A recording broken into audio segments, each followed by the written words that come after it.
叮咚，你訂嘅粵語本字五重盛宴已經上台。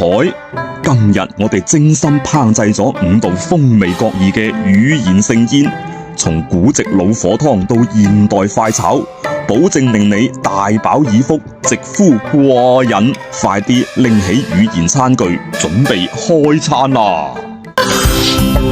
今期節目同大家介紹粵語本字估一估裏邊嘅機趌。呢個詞係咁樣寫嘅，其中個機字用拼音輸入法輸入 yi 可以揾到，而個趌字用拼音輸入法輸入 he 可以揾到。呢個詞喺《史記·田單列傳》裏邊就有出現啦。原句係：且秦復得志於天下，則機趌用事者墳墓矣。話說咧，喺秦末大起義嘅時候啊，楚國名將項梁同秦朝名將章邯就打咗一場定陶之戰。就喺戰況膠着之際啊，楚國派出使者就去佢哋定陶咧唔係好遠嘅趙國同埋齊國咧游說，希望咧可以班兵一齊對付秦軍。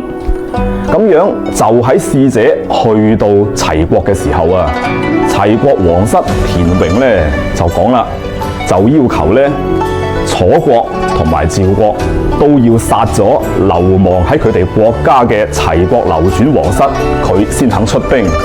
咁樣咧楚趙都唔答應啊，於是乎田榮就講出咗啱先嗰句說話啦，意思咧就係如果俾秦朝重新強大起嚟嘅話，佢就會去毀壞嗰啲曾經反過佢嘅人嘅祖墳噶啦，就以此希望咧楚趙能夠答應佢嘅條件。所以咧機趌啊，原意係指毀壞嘅，後來就引申為阻礙人哋做事，令人反感咁解。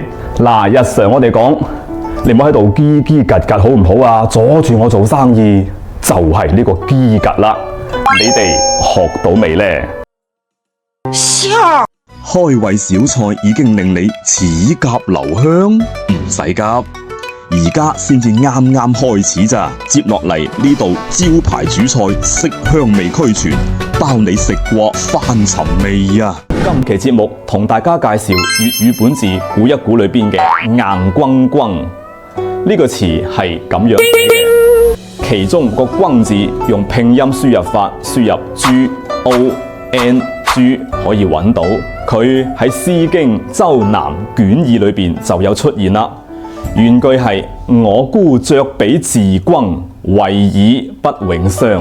意思就係講我姑且用犀牛角做嘅杯嚟去飲酒，以此咧令自己唔好長期憂傷。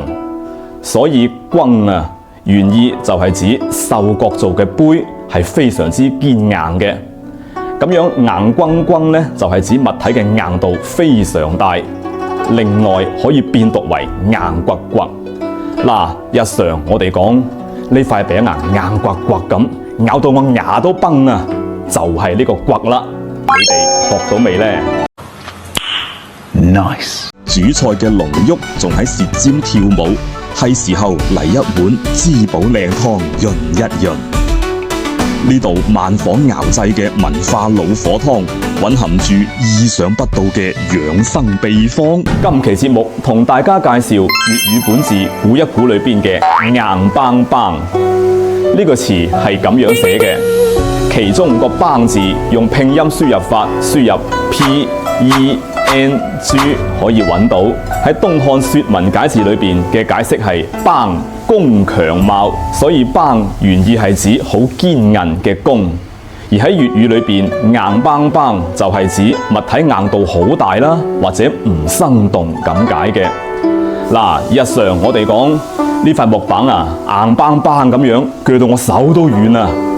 又譬如話佢畫畫咧，畫到條魚硬邦邦咁樣冇生氣嘅，就係呢個邦啦。你哋學到未呢？我的天哪！係咪越睇越上癮？其實粵語本字嘅魔力就係咁慢慢入心。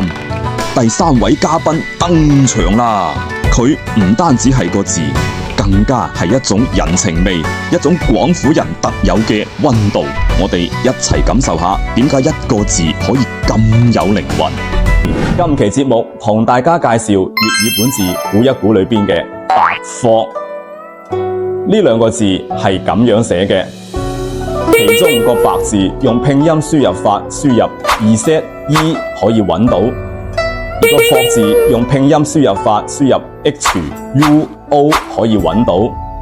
呢個詞喺《史記·魏公子列傳》裏邊就有出現啦。原句係晉鄙霍白宿將，惶恐不聽。話說咧，魏公子就即係信陵君啦。喺公元前嘅257年，秦國攻打趙國，咁趙國就向魏國求救啦。但係魏安尼王咧就唔肯喎，咁信陵君就使計偷到兵符，準備咧去揾魏國嘅名將晉鄙啊，嗌佢出兵咧救趙。但係咧佢冇把握說服晉鄙喎，於是就講出咗啱先嗰番話啦。翻譯過嚟嘅意思就係晉鄙將軍啊，佢咧係一位好資深嘅將軍，而且咧聲大夾惡，睇唔起我嘅。